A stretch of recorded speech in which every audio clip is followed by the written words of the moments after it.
Hello everyone. In this video, we are going to study Norma occipitalis, that is posterior view of the skull. You can clearly see on the screen that how the skull is seen from the posterior view.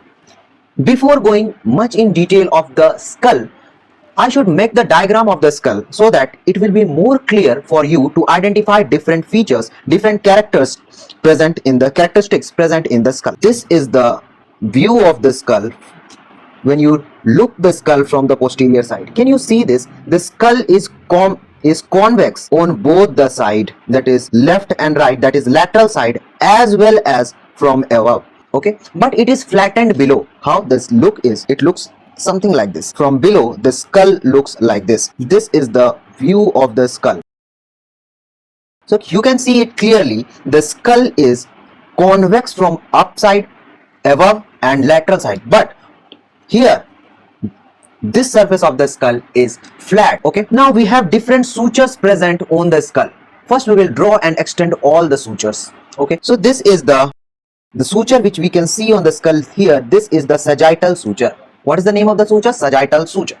And from this sagittal suture, two sutures which proceed forward. This is known as lambdoid suture. The suture which I am making is the lambdoid suture. Okay, it is this lambdoid suture.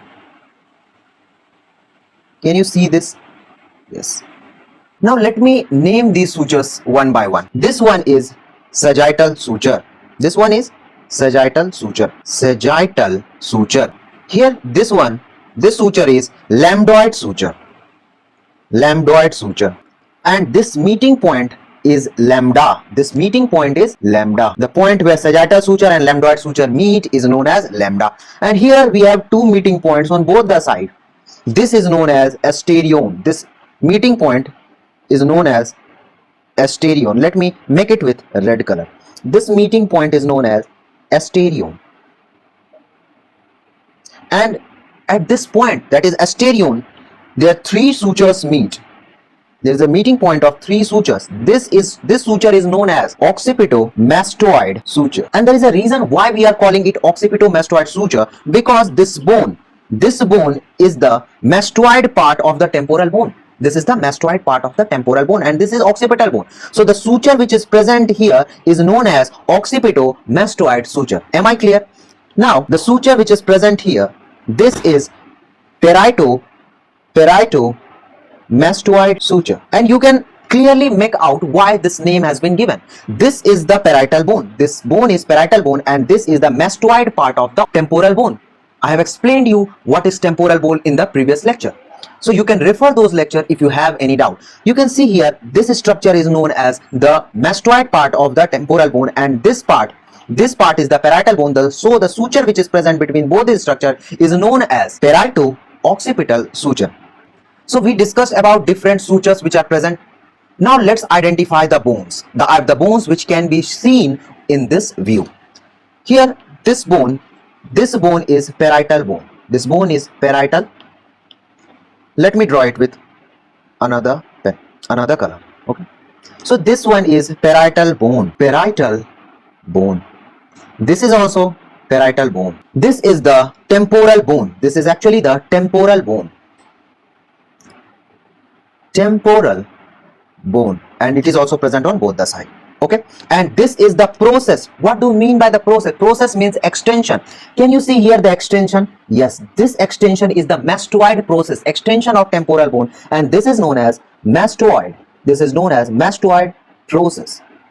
Am I clear? Yes. And here we have a foramen. We have a foramen known as mastoid foramen. Here we have a foramen known as mastoid foramen. These are the overall structure which we will see from the posterior view of the occipital bone. Now we will focus on features like external occipital protuberance. So what does that mean? See, when there is the word written is a protuberance, that means prominence. And what is prominence? It is the prominent part. Prominent part means the more convex part. When you touch your head with your finger, you will feel that there is some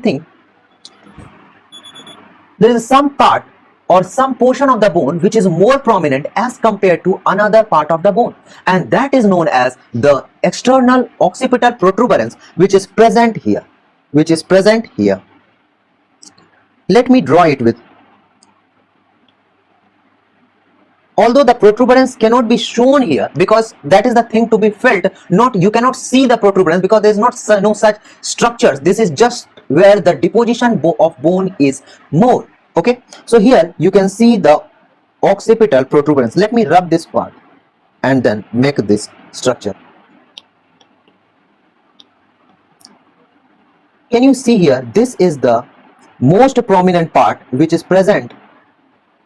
This is the occipital protuberance. When you touch here, you will feel that there is some structure which is very prominent. It is present on the lower part of this norma view. This norma view is norma occipitalis, lower part of the norma occipitalis. Let me make it little more clear because it is little more down here. This is a little more down and it looks like this.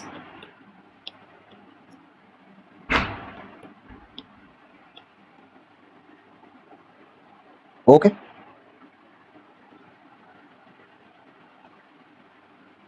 Yes. So here, this structure, this one, this shows the, this represent the, here in my diagram, this represent the most prominent part. And here, when you look the skull on the inner side, okay, the inner side of the skull, this is the point which marks the junction of head and neck. Here, the vertebra joins to the head part, that is the occipital condyle. Am I clear? So this structure, this is known as the occipital protuberance. Let me mark this structure as, this structure is known as occipital.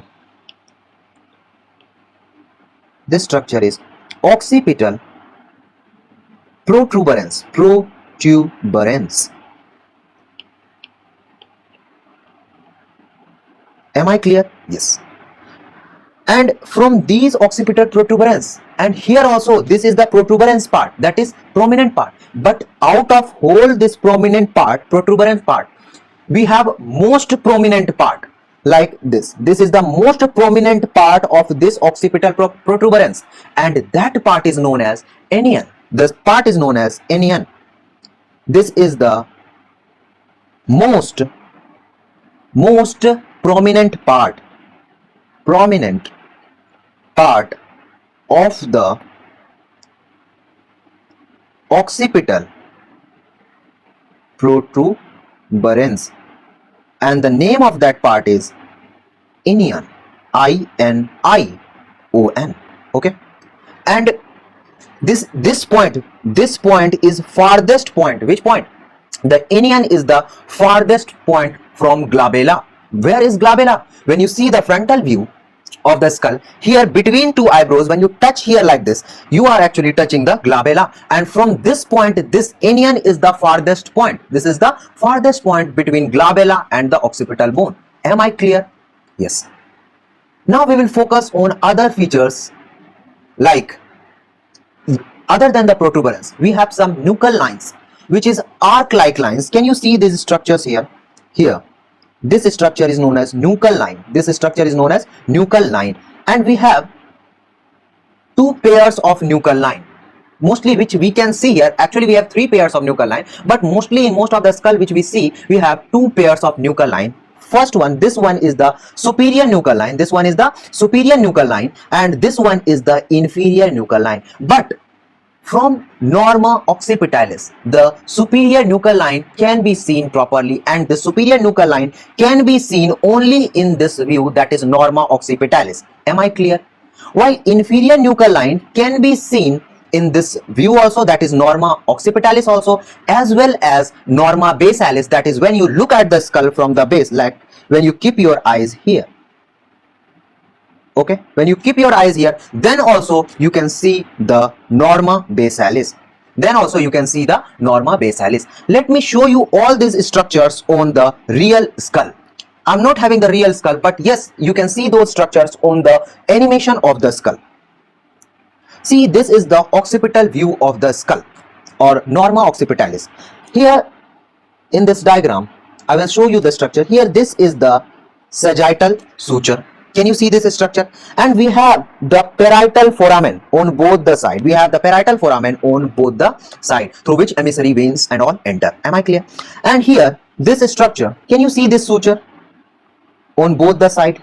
This is known as lambdoid suture. This suture is known as lambdoid suture. Now we have some more structures like this. See this structure. This structure is known as, this is the occipitomastoid suture. This structure is occipitomastoid suture, which I shown you on the diagram which I made. Now we have another suture. This suture is the peritomastoid suture. Why? Because this is the mastoid part, or the extension, or the process which arises from the temporal bone. Here this is the temporal bone, and this is the process of the temporal bone, and the process of temporal bone which is present here is known as mastoid. You can also see the foramen which is present here. This foramen which is present on both the side, this foramen is known as mastoid foramen. This foramen is known as mastoid foramen. Some structures which passes through this structure which is mastoid foramen are, first will be the first emissary vein. Emissary vein is the name of the vein which passes through this foramen. Okay. Second will be the meningeal branch of occipital artery. Occipital artery, and we have the meningeal branch of occipital artery. This is the meningeal branch of occipital artery. So through this mastoid foramen, these all structure passes. Sometimes when you see the real skull, you will also see these types of structures which are embedded here, like this. Sometimes, not always. These are known as interparietal bone, because these are parietal bone, and since these bones are present between the parietal bone, so known as interparietal bone, and it looks roughly triangular in shape. Can you see these bones? This looks roughly triangular in shape, and this is known as interparietal bone. Am I clear? And what happens? This bone fails to fuse properly, and that's why we can see these types of bones which are present between the parietal bone and known as interparietal bone. These types of bones are also present here like this. So this is just the little glitch in the fusion of the bones. Am I clear? Yeah. Now after studying each and every structure here, now it is the time to study the attachment from all the important structure. Here in this diagram you can see the protuberance. This is the protuberance part. Let me show you this protuberance part. Can you see the structure here? This structure. Yes, this structure you can see here. This is the occipital protuberance, and from this structure here, this is known as the occipital protuberance. Here, can you see this structure? Yes, this is occipital protuberance, and from these structure protuberance, we have the superior nuchal line which is projected on both the side of the skull. We have the inferior nuchal line which is present here. Can you see this? Yes. This is the superior nuchal line, and this is the inferior nuchal line. So I think everything regarding the osteology or about the bone is clear till here. Now let's study about the attachment. What are the structures which are attached to these different structures or different bony landmarks? We'll study about those structures. Okay. Now here, let me show you this diagram. This is the structure which is seen from the occipital view or from the posterior view, and from these occipital protuberance, this is the occipital protuberance. Can you see this? This is the occipital protuberance. Okay. Let me show you this structure properly. This is the occipital bone.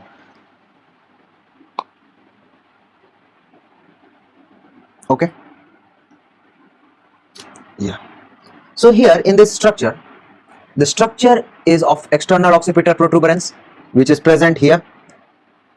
This is external occipital protuberance in this structure, and from its upper part we can see the origin of muscles, and not only from the upper part of protuberance we have attachment of the muscle, we can also see the attachment from the lower part of the occipital protuberance. We can also see the attachment from the lower part of the occipital protuberance, and that attachment is not a muscle but a ligament called ligamentum nuchae.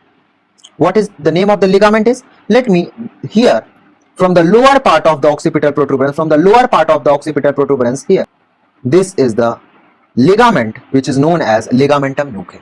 Am I clear? The lower part of this is whole occipital protuberance. Can you see this whole occipital protuberance? And from the lower part of occipital protuberance we have the structure which is attached to the lower part of occipital protuberance is known as ligamentum nuchae.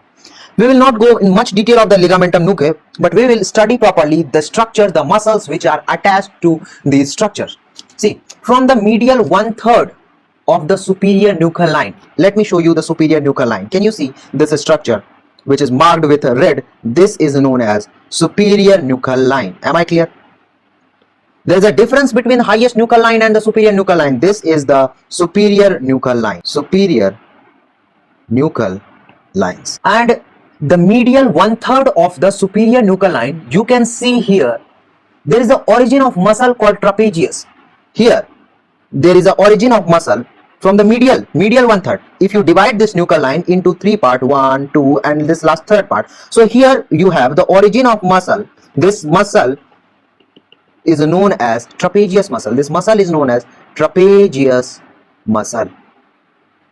Okay, and where is it present? Medial 1/3 of the superior nuchal line. Medial 1/3 of the superior nuchal line. This is medial 1/3 of superior. Let me mark it clearly. Here till here to here we have attachment of trapezius, which is attached to medial 1/3 of superior nuchal line. Am I clear? And the lateral part provides insertion to, let me make it clear, insertion to sternocleidomastoid. Above this part here we have the structure, the muscles which is present here is known as sternocleidomastoid muscle. Sterno here in this part, let me make it here, the lateral part, not the medial part. Medial part we have trapezius, and this lateral part have the muscle name known as sternocleidomastoid muscle. Sternocleidomastoid muscle. Am I clear? And which is above the splenius capitis below, and here we have this muscles which is present here. This muscle is known as splenius capitis. Semi not, you won't add, you should not add semi splenius capitis. It is splenius capitis. Please pay attention. Splenius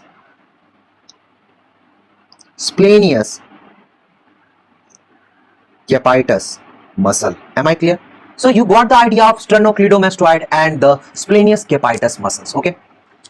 And here we have one more structure, that is highest nuchal line, which is not always appreciated. The highest nuchal line. Am I clear? So from these highest nuchal line, let me show you in the diagram there. We have the structure known as highest nuchal line. Let me show you here. So we have, it is more arched. This highest nuchal line is more arched. It projects like this. Am I clear? So what is it? It provides attachment to the epicranial aponeurosis medially, and from the lateral part there is the origin of the occipitalis muscle. Okay, but we have to understand that what is occipitalis muscle and how it is coming out from this part. Let me show you this structure from here. Let me show you some structure by naming them. So the structure here, this is occipital protuberance, OP. I'm writing in short. And this is superior nuchal line. This is inferior nuchal line, and this is the another nuchal line which is known as highest nuchal line or supreme nuchal line. This is known as highest nuchal line or supreme nuchal line. So these are the structures which you can appreciate. And we studied about superior nuchal line, that medially the muscles which are attached in medial 1/3 part is the trapezius muscle. Which muscle? Trapezius muscle. Let me write it with T. This is trapezius muscle. Am I clear? And on lateral 1/3 we have lateral part. We have sternocleidomastoid muscle. What is the name of the muscle? Sternocleidomastoid muscles on both the sides. Sternocleidomastoid muscle. And the muscle which is present just below the sternocleidomastoid muscle laterally is splenius capitis muscles, which is known as splenius capitis muscle. Let me mark this muscle. This is splenius capitis muscle. So on both the sides, and from here, this is superior nuchal line. What is this? This is superior nuchal line. And the structure which is attached to the superior nuchal line is known as, on the medial side, the structures which is attached is the aponeurosis. Am I clear? This is the aponeurosis part. Medially aponeurosis is attached. This is known as epicranial aponeurosis. But laterally, the muscle which is attached is known as occipital muscle or occipital belly. Am I clear? Here on both the side we have the muscle which is attached on the lateral part of the highest nuchal line is known as, the structure which I am making here is the occipital part, This is known as the occipitalis. So this is the origin of occipitalis muscle. Here we have on the lateral part of the highest nuchal line, we have origin of occipitalis muscle. Am I clear till here? Or if you have any doubt or anything you are not able to understand, please write in the comment section so that I can solve your doubt in the comment itself. Okay. Now, what is the meaning of aponeurosis? Let me explain you what is the meaning of this word aponeurosis. See, this is the aponeurosis. Let me mark it clearly. This is the aponeurosis part which is present between the, see, this is the aponeurosis part. This is actually the aponeurosis. And what does the word epicranial means? Epicranial means above the cranial. So this is the tough connective tissue layer. This is the tough connective tissue layer which I am making with a green color. These are the tough epicranial connective tissue, and here this structure is known as the occipitalis muscle. Am I clear? So can you see that occipitalis muscle is arising from the superior nuchal line and inserting itself in the aponeurosis. Am I clear here? Yes. So this aponeurosis is the tough layer, or known as a dense, or it is made up of dense fibrous tissue which is a connective tissue, or this, since this aponeurosis, this dense fibrous connective tissue is above the cranium, so this is known as epicranial aponeurosis, or it is also known as Galea aponeurotica. What is the name? This is also known as Galea aponeurotica, and it unites the occipital and frontal muscles. Can you see the occipital bone is rising from here and inserting itself in this Galea aponeurotica on the posterior side, while on anterior side the frontalis muscle joins to this Galea aponeurotica. Let me show you how this is joined, or capitis muscle, semi-spinalis capitis muscle. This is this splenius capitis muscle which I told you, which is below the sternocleidomastoid muscle or inferior to sternocleidomastoid muscle. Now you will see one more layer will come over this structure. This structure. Can you see the structure? Can you see this part? This is the occipital muscles which is arising from highest nuchal line, and it is inserting itself in the Galea aponeurotica. Am I clear? This muscle, this is sternocleidomastoid muscle, and when I remove this sternocleidomastoid muscle, let me remove this sternocleidomastoid muscle. So below that muscle you will get splenius capitis muscles. See, this muscle is splenius capitis muscle. This muscle is splenius capitis muscle. So here we discussed about the muscle attachment of the posterior view or the occipital view of the skull. Am I clear? But sometimes these highest nuchal lines are not present. Sometimes these highest nuchal lines are not present. So what in that case? The muscles are attached to the superior nuchal line only. In that case, muscles are attached to the above the superior nuchal lines only. You are not able to see properly the highest nuchal line in those cases.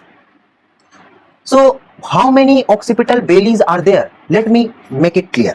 So I will sum up all the lecture here. This muscle, the muscles which is attached here, very close to protuberance or and also above the superior nuchal line, medial superior nuchal line is known as, this muscle is known as, which muscle? This is known as trapezius muscle. This is known as trapezius muscle. And here you have sternocleidomastoid muscle, SCM, sternocleidomastoid muscle, and below the sternocleidomastoid muscle, when you will remove the layer of sternocleidomastoid muscle, so inside you will get on the lateral side only, you will get splenius capitis muscle. Okay, and this here you have the highest nuchal line. And if the highest nuchal line is not present, then also the attachment will be here. You will have the attachment of epicranial aponeurosis, and on lateral side we have both this side like this. Laterally we have the attachment of, here we have the origin of muscle known as occipitalis. This is known as occipitalis. Okay, am I clear till here? So you studied each and everything, and here we have the two belly of, this is known as occipital belly. There are two bellies of occipitalis, okay, and each belly is separated in the middle. Can you see the separation in the middle?